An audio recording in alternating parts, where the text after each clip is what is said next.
¿Ya está grabando? Sí. Muy buenos días. Mi nombre es Evelyn Alzate Osorio. Mi grupo está conformado por Aura Mendoza, Danielis Paternina y Luz Karime Rangel. Hoy le hablaremos sobre el caso de Manuel Octavio Bermúdez, más conocido como el monstruo de los Cañaduzales. En este tiempo de exposición trataremos temas como es las etapas de vida del señor Manuel Octavio Bermúdez. Hablaremos sobre los trastornos de personalidad que esta persona tenía y hablaremos mediante los conocimientos psicológicos como estudiantes de psicología que somos. Trataremos los temas que utilizamos para buscar los trastornos de este hombre y también los test que se utilizaron o las pruebas que hicimos para obtenerlas. No siendo más, los dejo con mi compañera Aura Mendoza. Bueno, Manuel Octavio Bermúdez Estrada, nacido el 15 de octubre de 1961 en la provincia de Trujillo, en el departamento del Valle del Cauca.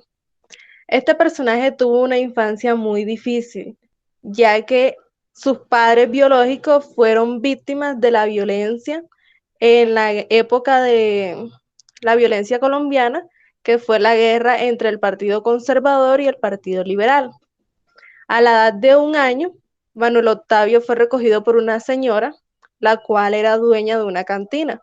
Con esta señora convivió aproximadamente 3 meses y ella lo maltrataba físicamente, tanto así que una vez lo lanzó desde el segundo piso y le ocasionó una lesión en la pierna izquierda que le duró para toda la vida. Luego de esto fue adoptado por una pareja llamada Adadelfa Estrada y Mauricio Bermúdez. Con esta pareja también tuvo maltrato físico, pero además tuvo maltrato psicológico, ya que esta pareja se la mantenía consumiendo bebidas alcohólicas y de fiesta en fiesta. Duraban fines de semana que se iban de fiesta y lo dejaban a él encerrado en la casa solo. También se dice de que Mauricio Bermúdez lo abusaba sexualmente. Manuel Octavio inicia su escolaridad a la edad de los 7 años.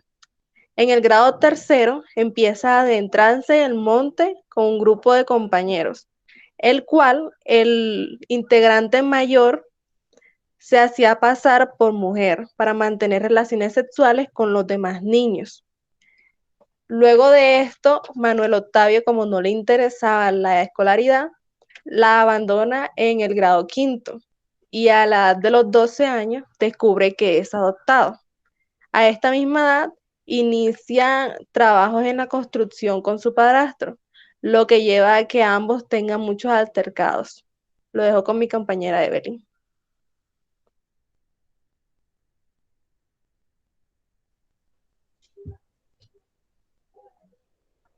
Bueno, hablaremos ahora acerca de la historia de Manuel Octavio, pero de la forma, de la etapa adultez, la parte adultez de esta persona. Manuel Octavio Bermúdez fue un hombre lleno de secuelas, pues ya con la información que vivió y los daños físicos que le propinaron, dejaron en él una marca para toda su vida, en cada una de sus etapas. Este hombre sostuvo durante gran parte de su niñez el problema que le ocasionó esta mujer en la pierna y que lo llevó a sostener este problema durante toda su vida. A los 19 años sostuvo su primer relación amorosa con una joven que nos cuenta que fue en un baño donde tuvieron su primer relación y esta mujer, los padres se enteraron, los padres de él también se enteraron y le propinaron una golpiza que lo marcaron física y psicológicamente para toda su vida. Esta relación no le funcionó, pues sus gustos siempre fueron hacia los hombres. La vida de él en adultez fue más calmada que su niñez. vivió con 3 parejas con las cuales no se sentía satisfecho y reconoció 3 hijos de estas 3 relaciones amorosas que tuvo. De allí comenzó en la búsqueda de algo que satisfaciera sus necesidades y esta era la atracción que sentía hacia los niños. Comenzó con las víctimas, pero era una forma un poco más agradable de hacer las cosas, por decirlo así, porque él atacaba a las víctimas y simplemente abusaba de ellas sexualmente o las maltrataba, pero no llegaba al punto de asesinarlo. A él lo capturan y por una víctima que abusó de esa víctima y lo dejan durante 5 años y 8 meses en la cárcel. Pero no termina de cumplir esta condena porque gracias a la guerrilla y como esos tiempos estaban llenos de guerrilla, él queda en libertad y sigue esto basándose o guiándose de Garavito. Seguía de este hombre para asesinar cruelmente a las víctimas. También se dice que la historia de Garavito era muy parecida a la de él, y por su sufrimiento él se guiaba a lo que hacía este asesino en serie, maltratando, abusando y atacando sexualmente a sus víctimas, niños entre 6 y 12 años. Este hombre eh, fue trasladado, cuando fue capturado, fue trasladado a la cárcel de Valledupar. Allí lo tienen y cumple una condena de 50 años que mediante algunos cargos y de pronto el rendimiento que él tenga allí fue, por decir así, le descontaron la pena y quedaron en 25 años. Él no muestra ningún tipo de arrepentimiento, pero sí dice que estas cosas las hacía guiándose de unas voces internas. Siendo más, los dejo con mi compañera Daniulis, que les va a explicar un poco de los trastornos de personalidad que este sujeto tenía. Bueno, enfocándonos un poco en cuanto al perfil psicológico de Manuel Octavio, uno de los, una de las características que más pues, se notó es que hay una alta puntuación en psicopatía. Esto quiere decir de que el asesino tiene la capacidad de distanciarse emocionalmente de la víctima. Por otro lado, un bajo nivel de asertividad. En este caso, o en muchos casos, el asesino no produce como consecuencia del nacimiento de agresividad hacia una persona que se da en concreto debido a circunstancias variables. Pero el asesino no es capaz de gestionar la situación de otra persona que el asesinato presente. O también se puede decir de que la prioridad al provocar el deceso de la futura víctima y por esa razón se notó que hay un bajo nivel de asertividad. Por otro lado, la visión del otro como causante de daño, amenaza u obstáculo.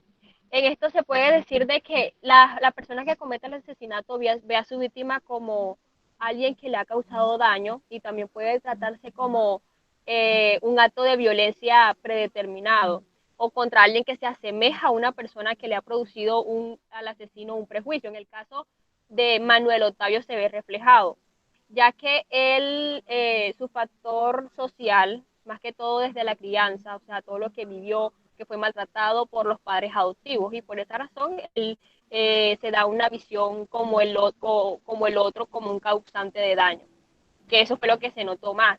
También es que no hay necesariamente un trastorno mental. Esto quiere decir de que por lo general, normalmente los asesinatos o los asesinos son provocados por las personas que hacen estos actos, son provocados por personas que se consideran normalmente sanas.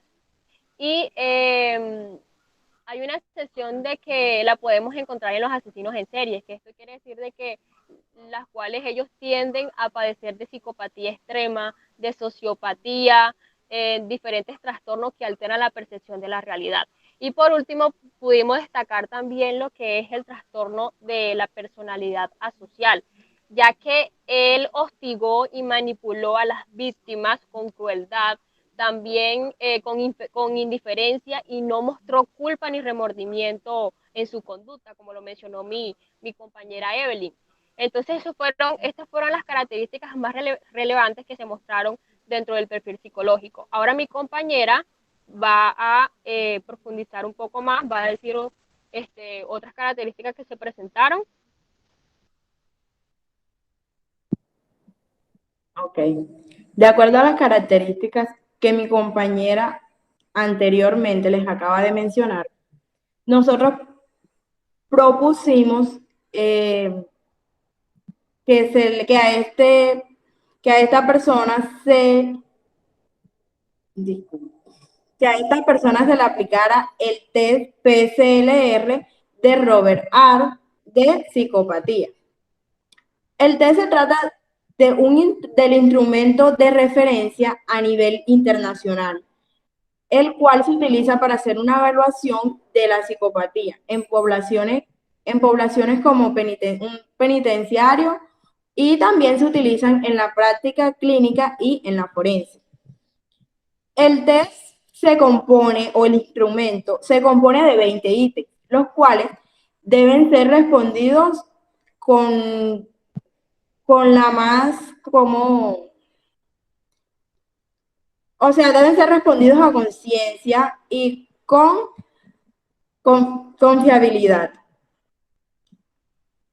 El evaluador, quien hace la prueba, en este caso, digamos nosotros como psicólogos, tardaríamos aproximadamente entre 15 minutos en valorar, y se da con puntuaciones entre 0, 1 y 2, a partir de las informaciones que ya tendríamos recogidas durante una entrevista semi-estructurada, en la cual nos tardaríamos entre 90 y 120 minutos. Y 120 minutos incluyendo la aplicación del instrumento, perdón. Y incluyendo también la documentación que esté disponible sobre este sujeto. ¿Cuál es la documentación? Podemos incluir el historial delictivo de esta persona, los informes periciales, las actas judiciales, el historial laboral, entre otros. El PCR nos proporciona a nosotros una puntuación general en psicopatía y puntuaciones en 2 factores, los cuales son interpersonal afectivo y en la desviación social. Y en 4 factores, en 4 facetas, que son la interpersonal, la afectiva, el estilo de vida y el antisocial. Ahora les voy a hablar un poco de cómo fue nuestro trabajo en equipo. Primeramente nos vimos la entrevista de Manuel Octavio, compartimos lo que todas habíamos visto en el video, cómo relataba los hechos, quizás por qué los hacía, y en un relato leímos que un forense le hizo en la entrevista que a él le hicieron, el forense notó que relataba los hechos fríamente, que no tenía arrepentimiento, y en algunos casos decía como que ya lo que había hecho eran cosas del pasado, porque él, cuando sentía como persistir en las cosas que ha hecho, cuando sentía como la necesidad de volver a hacer estos asesinatos, la violación, él se arrodillaba y le pedía a Dios que le quitara estos pensamientos de encima. Luego nos reunimos por este mismo medio y empezamos a hacer el formato del caso. Luego, igual forma, para hacer el informe, nos dividimos la información, la compartimos antes de empezar a redactar en el informe. Compartimos toda la información y de pronto decíamos, hay que agregarle esto, vemos si está bien o no, y de esa manera hicimos todo lo que teníamos que hacer. A continuación las dejo con mi compañera.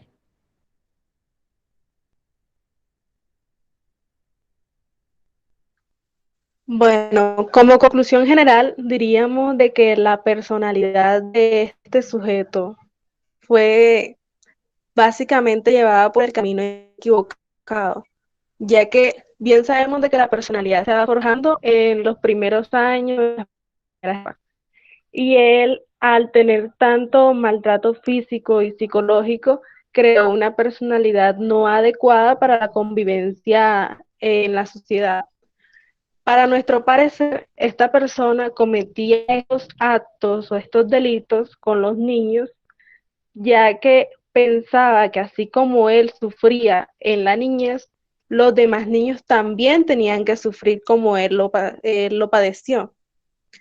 Y luego de esto, él muestra cierto arrepentimiento cuando fue capturado, ya que se inclina a los ámbitos religiosos, luego de haber pasado sin ver a ningún niño, que ya no le ocasionaba el impulso o el deseo de matar y de abusar de estos niños, ya que él, cuando veía al niño, se incrementó ese impulso por realizar estas actividades, con voces de que ya mis compañeras le aclararon que él escuchaba. Luego de que se inclinó a la religión, dejó de escuchar estas voces y dejó toda esta historia mala o este trago amargo en el pasado, claro, cumpliendo su condena. De que aproximadamente cumple su condena en el 2030. Gracias.